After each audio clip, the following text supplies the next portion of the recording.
Hello. We're reading from Ebony Rising. It's a book of short stories.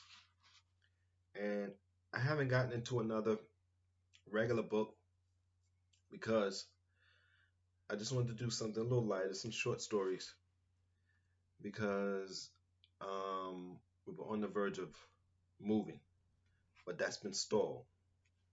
So for right now, I'm just going to get into some of these short stories. And this one is called Hope Deferred.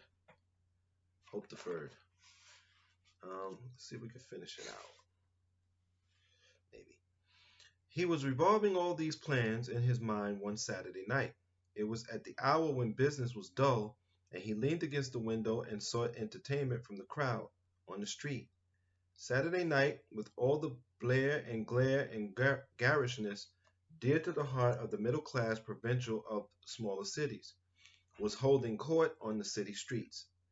The hot September sun had left humidity and closeness in its wake, and the evening mist had scarce had time to cast coolness over the town. Shop windows glared wares through colored lights, and phonographs shrilled popular tunes from open store doors to attract unwary passersby. It should be unwary passersby. Oh, passersby is right. Half-grown boys and girls, happy in the license of Saturday night on the crowded streets, jostled one another and pushed in long lines, shouted familiar epithets at other pedestrians with all the abandon of the ill-breeding common to the class. One crowd in particular attracted Edward's attention. The girls were brave in a semi-desolate waist, scant short skirts, and exaggerated heads, built up in fanciful designs. The boys with flamboyant red neckties, striking hatbands, and white trousers. They made a snake line, boys and girls, hands on each other's shoulders, and rushed shouting through the press of shoppers, scattering the inattentive right and left. Edward's lip curled. Now, if those were colored boys and girls. His reflections were never finished, for a patron moved toward his table, and the critic of human life became once more the deferential waiter. He did not move a muscle of his face as he placed the glass of water on the table, handed the menu card, and stood at attention waiting for the order. Although he had recognized at first glance the half-sneering face of his old hope Hanan, of the great concern which had no need of him, to Hanan the man who brought his order was but one of the horde of menials who satisfied his daily wants and soothed his vanity when the cares of the day had ceased pressing on his shoulders. He had not even looked at the man's face, and for this Edward was grateful. A new note had crept into the noise on the streets. There was in it now not so much mirth and revelry as menace and anger. Edwards looked outside in slight alarm. He had grown used to that note in the clamor of the streets, particularly on Saturday nights. It meant that the whole restaurant must be prepared to quell a disturbance. The snake line had changed. There were only flamboyant hatbands in it now. The delicate skirt waist and scant skirts had taken refuge on another corner. Something in the shouting attracted Hanan's attention, and he looked up wonderingly. "What are they saying?" he inquired. Edwards did not answer. He was so familiar with the old cry that he thought it unnecessary. "Ya, ya, old Adams hires niggers. Why, that is so." Hanan looked up at Edward's dark face for the first time. "This is quite an innovation for Adams' place. How did it happen?" "We are strike-breakers," replied the waiter quietly. Then he grew hot, for a gleam of recognition came into Hanan's eyes. "Oh, yes, I see. Aren't you the young man who asked me for employment as an engineer at the Monarch Works?" Edwards bowed. He could not answer. Hurt pride surged up within him and made his eyes hot and his hands clammy. Well, I'm glad you found a place to work. Very sensible of you, I'm sure. I should think, too, that it is work for which you would be more fitted than engineering. Edward started to reply, but the hot words were checked on his lips. The shouting had reached a shrillness which boded immediate results, and with the precision of a missile from a warship's gun, a stone hurtled through the glass of the long window.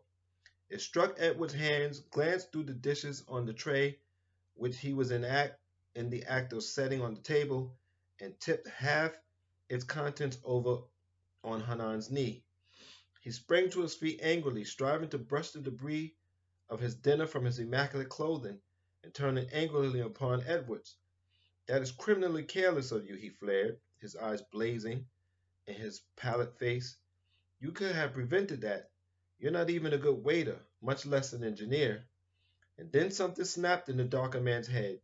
The long strain of fruitless summer, the struggle of keeping together the men who worked under him in the restaurant, the heat and the task of enduring what was to him the humiliation of serving, and this last injustice all culminated in a blinding flash in his brain. This is where we lose control. Reason, intelligence was all obscured save a man's hatred and a desire to wreak his wrongs on the man, who, for the time being, represented the author of them. He sprang at the white man's throat and bore him to the floor. They wrestled and fought together, struggled, biting, snarling like brutes in the debris of food and the clutter of overturned chairs and tables. The telephone rang insistently. Adams wiped his hands on a towel, and carefully moved a paintbrush out of his way as he picked up the receiver. Hello, he called. Yes, this is Adams, the restaurant keeper. Who? Uh-huh. Wants to know if I'll go his bail. Say that nigger's got some softening of the brain? Course not. Let him serve his time. Making all that row in my place. Never had no row here before. No, I don't ever want to see him again. He hung up the receiver with a bang and went back to his painting. He had almost finished his sign, and he smiled as he ended it with a flourish. Waiters want it, none but white men need apply. Out of the country workhouse, Edward sat on his cot, his head buried in his hands. He wondered what Margaret was doing all this long hot summer on this long hot Sunday, if the tears were blinding her eyes as they did his. Then he started to his feet as the warden called his name. Margaret stood before him, her arms outstretched, her mouth quivering with tenderness and sympathy, her whole form yearning toward him with a passion of maternal love. Margaret, you here in this place? Aren't you here? She smiled bravely and drew his head towards the refuge of her bosom. Did you think I wouldn't come to see you? To think I should have brought you to this, he moaned. She stilled his reproaches and heard the story from his lips. Then she murmured with bloodless mouth, How long will it be? A long time, dearest. And you? I can go home and work, she answered briefly, and wait for you, be it 10 months or 10 years.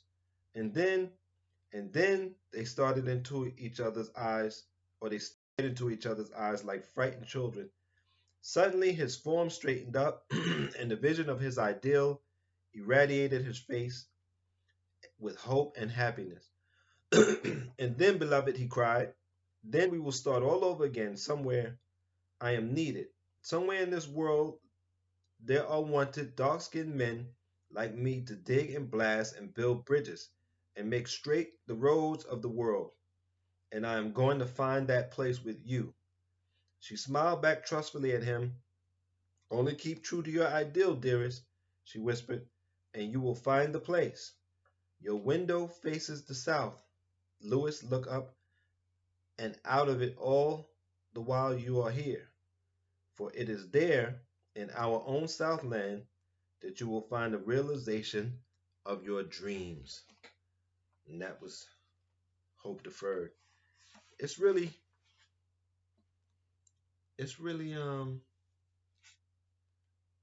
sad that that's black life for a lot of black men.